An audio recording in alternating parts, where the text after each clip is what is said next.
देखो ध्यान से समझो, स्वपरागण की हानियां क्या होती है। हम लोगों ने लाभ के बारे में पढ़ा था, आज हानियों के बारे में देखेंगे। तो इसकी निम्न हानियां होती है।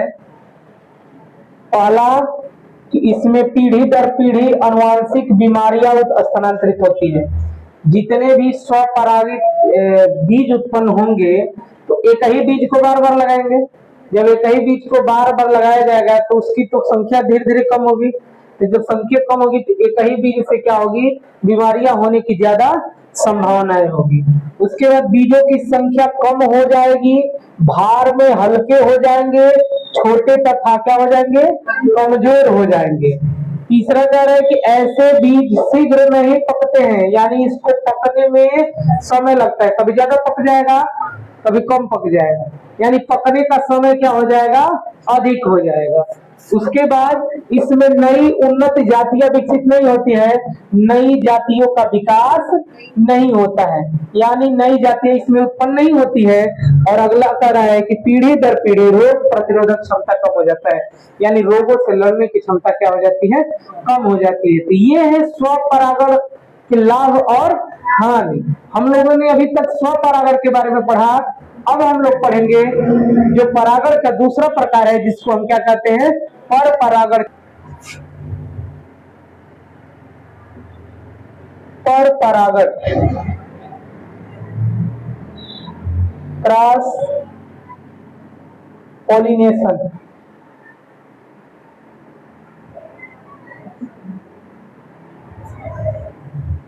पर परागण क्या है? जब किसी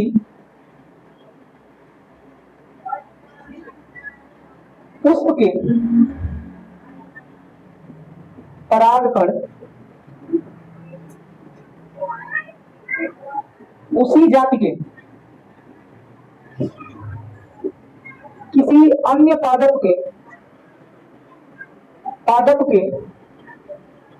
पुष्प के वर्तिकाग्र पर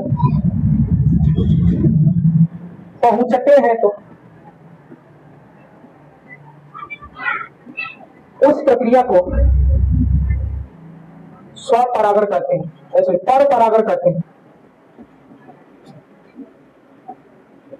पर परागण कहते हैं जब किसी पुष्प के परागकण उसी जाति के किसी अन्य पादप के पुष्प की वर्तिकाग्र पर पहुंचते हैं, उस प्रक्रिया को क्या कहा जाता है, पर परागण कहा जाता है।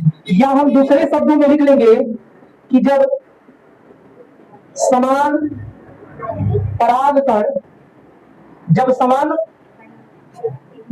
परागण और बढ़ा के लिखते हैं, जब परागण समान जाति के दूसरे पादपों के मध्य या दूसरी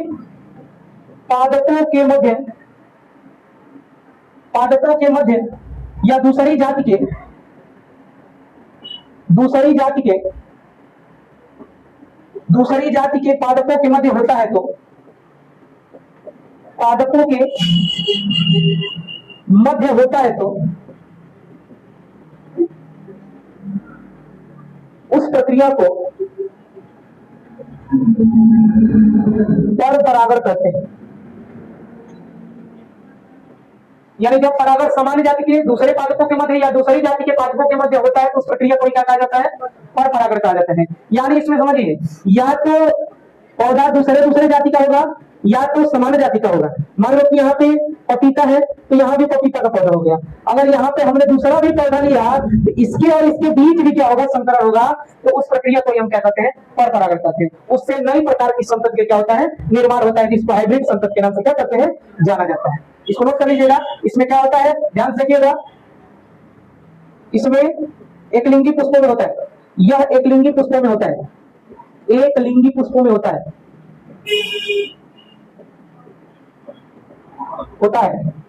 तथा इसमें अलग अलग पुष्पों की आवश्यकता होती है। इसमें पुष्प अलग अलग होते हैं, यानी पुष्प क्या होंगे, अलग अलग होंगे। इसमें एक ही पुष्प के वर्तिकाग्र पर नहीं, पुष्प क्या होंगे, अलग अलग होंगे। तो उसमें कौन सा परागण होगा, पर परागण होगा, जिसको हम क्रॉस पॉलिनेशन के नाम से क्या करते हैं,